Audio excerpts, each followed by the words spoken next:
look what I got here. I just bought this a little while ago. Ain't this neat?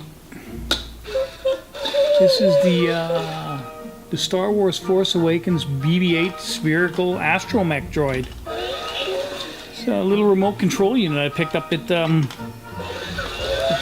Toys R Us. I think I picked up it about 2 weeks ago. It's put out by Hasbro.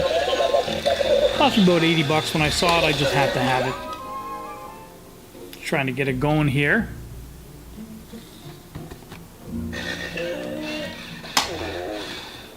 And this little bad boy I picked up at a retro toy convention last winter.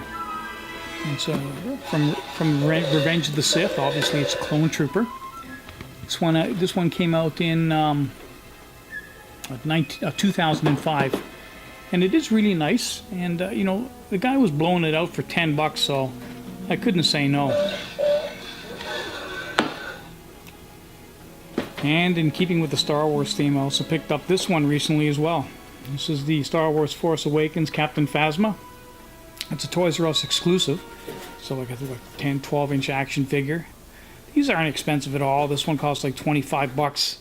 And, you know, for a $25 toy, I mean, the detail is excellent. It is a really cool figure.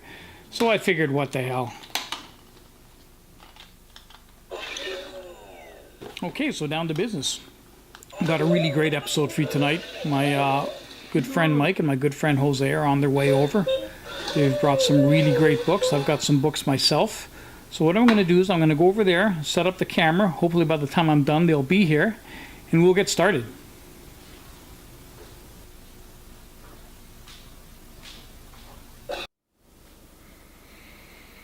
Okay. For the first book of the evening, I'm going to start with one of mine. Now, me and Jose, a couple weeks ago, we went to a comic convention. It was a smaller comic convention down on the airport. It was a one-day show, the Toronto Comic Book Show. They hold it every 2 or 3 months. It's by the airport, and it was happy hunting for both of us. Oog was AWOL, though. We missed you, buddy. I was working. Three Musketeers were down at 2, but we did damage. Yeah, and I found this one, and it was pretty cool. I mean, it's in good shape. $15. That's what it lists for on the Comic Book Realm, and that's what I paid for it in near mint condition. Wait a minute. I took heat for the last episode when we did 2 All-Star 58s in different grades. You must have really liked this book because it was so nice. You bought it twice, right? I bought it twice. I bought a second. When I bought the first one $15 for a near mint. Then I found a second near mint one for $10. So I bought that one as well. For a third of the cost. Wow, that was a mighty bargain. So you kept it out of my hands. Sonya store. No, I don't think so. No. One half Red Sonya, the next half All-Star 58. Awesome. Yeah. Well, Great you know, store. what can we say? It's a great cover. It's Barry Windsor Smith. He's a really good artist. He really had that really cool kind of almost Art Nouveau-ish kind of retro kind of look, you know, circa 1900, 1905. It's a very appealing cover. It's a book I used to have, and you kept the second one out of my hands by buying it, you bastard. And the cover is done by Frank Thorne. Yeah. And actually, I saw one of these selling on eBay for $100. So somebody's been smoking dope. That's for sure. Hey. Wish price. Yeah. Anyways, no comment. This one came out 1977, January 1977. Cool. So, Star Wars year. Yeah, so we're getting close to 50 years old here, eh? Well, 87, 97, 2007, 2017. About almost 40 years next year. 40. I really do need to have to learn how to add, don't I? Hey, you work at a bank, don't you? Isn't that part of the requisite of the job? Okay, so these next 2 books, one is Mike's, one is Jose's, and wow, you gotta love the John Byrne X-Men. Wow. This is the end of an era. These are the third and second last of the classic era, classic X-Men, of course. Part 1 and Part 2 of Days of Future Past. Wow. Absolutely. And like I commented on the comments for the Black Cat 194, again, platitudes, here they come. Patience is its own reward. Delayed gratification is a sign of maturity and, in this case, I think, a wise investor. These books popped big time, of course, when the movie was coming out. 2 years ago, these things were like in the hundreds. For high grades, 9.6s, 9.8s, yeah, you were talking like ridiculous prices. We waited, and then, like a ninja, Paul would say, we pounced. Of course, people recognize where we bought these. Good old Pendragon. Now, Yeah. Oogs is on the right, part 1, with the classic spotlight cover. Mine is on the right there. There we go, where the issue where everybody dies. Everybody dies. Same price, $60 paid. And I would say for mine, if you'll notice, probably it looks like it's got some white spots at the bottom. There's a production misprint or like out of sequence print or whatever you want to call it along the bottom edge. It doesn't bother me that much. It's a book I wanted to have, and I'm perfectly willing to live with that production flaw, which is looked less upon if you were considering buying the book, but nevertheless, not a bad price for that book. Mine, I would say it's around a 7. I'm not going to go any farther than a 7 on that. Mine, And I'm quite happy with Mine probably about the same 7.75, I would say. Yeah, I think you're yeah. being a little rough on yours. I think we could say 7.5's 8. 7.5, but I like to push it down a Half little. a grade, sure. We'll settle at 7.5's. Enough said. Well, one or both of you will, I'm sure, eventually get it CGC'd. So maybe we'll revisit this episode like a year or two from now and see how close you were. Okay. Anyways, fantastic books. So let's move on here. All right. Okay, so for our next book of the evening, got two of the same books. Well, it's a book, one book. Mine is on the right. And Jose's is on the left. This is Strange Tales number 135. Yep, from August of 65. A big book. In my opinion, of course, the second most important book from the Strange Tales run after 110, first Doctor Strange. A major key. A major key. Again, the first appearance and origin of S.H.I.E.L.D., the first appearance of Hydra, Nick Fury, agent of S.H.I.E.L.D., the origin of him joining S.H.I.E.L.D. It is a great book. Now, technically, they were both mine because both I initially purchased. One on the right, the lesser grade copy from Pendragon, and the one on the left recently as last weekend you were with me, Retro Rare. Shout out to Sandy. Hey Sandy, how's it going? Beautiful, beautiful book, the one on the left. Oh, it's about a 6.5, and like I said, it's a good kind of thing to show two books that are like have a bit of spread as far as grading to see condition things to look for. Mine, the one on the right that's now Paul's, I'm flipping it to him. It's about a 3.5, a 4 maybe on the outside. The biggest flaw, it's got about almost a 1-inch tear on the upper right quadrant. It's not a serious thing. It's got the usual things to a very moderate to major wear, spine wear. Spine wear, yeah, that's the first thing I noticed. And overall, although you wouldn't look at it until you see the copy next to it, it's got some overall, but not bleaching, but obviously fading. A little bit fading. Yeah. Off-white pages. So the funny thing is, I paid basically the same for both of those books. Yeah. You can see how much I paid for the Pendragon book, $1.20, and last week I paid $1.25 for the one on the right. Fiver? Yes, for about a 6.5, that is a fine plus. So we're talking maybe 2.5 grade differences for the same price. It goes to show like how much you can overpay for a book. I hate to say. Yeah. So for the record, he sold it to me for half price. So less than half nice price, deal. $50 50 Canadian. bones, yeah. For Nice like I said, deal. why did I buy the book originally? It's a big book. I love that run. I have most Strange Tales out of any title. So like I said, now that I picked up the copy that I will have probably for the rest of my life, I have no problem getting rid of that second copy. It was exactly what somebody would call a placeholder, something to have and to read and to enjoy in that sense. But when a better copy comes along, it gets flipped. Cool. Absolutely. And we just want to reiterate one more last time so everybody knows the significance of this book. Jose, why does everybody want to own this book? Wow, this is the first appearance of S.H.I.E.L.D., like I said, Agents of S.H.I.E.L.D., the organization of S.H.I.E.L.D., and the organization that is the counterpart, the evil ones, Hydra. You get good stuff. You get the origin of Nick Fury, how he joined S.H.I.E.L.D. You get the first appearance of that iconic piece of television show. equipment, the S.H.I.E.L.D. helicarrier. So it's got a lot of major goodness as far as the first issue. And it's a big issue. It doesn't come very often in high grades. In the last two years, go collect the highest copy was a low near mint 9.2, and that sold for well over $1,200 US. Wow. So, Okay. Yeah. So guys, bottom line, if you see it and you can find it in reasonably decent condition at a fair price, you want to grab this book. Underlining fair price, but you can see how much you can get, same price for vastly different book grade-wise. Yeah. Okay, just so you all know, it's not all about the vintage books. It's not all about the Silver and Bronze Age, although for us, much of it is. We do like to show some new books from time to time. And Mike has brought in some new books this week. Did you purchase these last weekend? Oh no, these are a few weeks old. But weeks, the whole thing is that if you love the old books, the old heroes, you know, you got Superman, which is Neil Adams, and you've got Swamp Thing, which is now written by Len Wein, who is the creator. So you have still, to this day, some of that classic appeal coming back. Yeah, yeah. And still being created, and I would think, I mean, even the Superman is probably only about a